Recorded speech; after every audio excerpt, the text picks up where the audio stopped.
தஞ்சாவூர்ல 8 வருடம் வேலை பார்த்த காலத்துல புறநானூறு மாதிரி சங்க நூல்களையும் நன்னூல் மாதிரி இலக்கண நூல்களையும் படிச்சார்.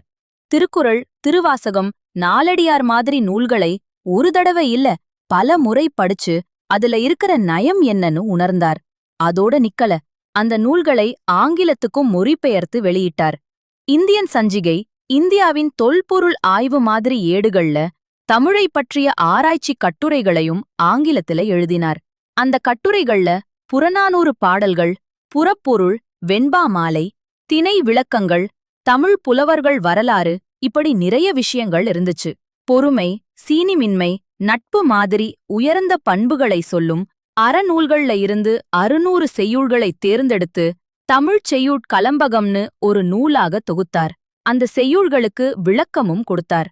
பள்ளி குழந்தைகள் இலக்கணம் நல்லா புரிஞ்சுக்கணும்னு வினாவிடை முறையில 2 இலக்கண நூல்கள் எழுதினார்.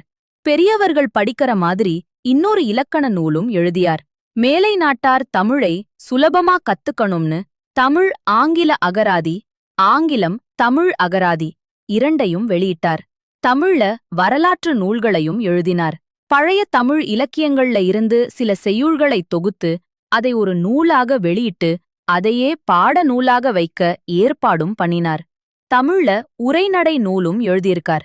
1878 உதகமண்டலத்துக்கு போய் ஒரு பள்ளி தொடங்கி அதுல ஆசிரியராகவும் பணியாற்றினார்.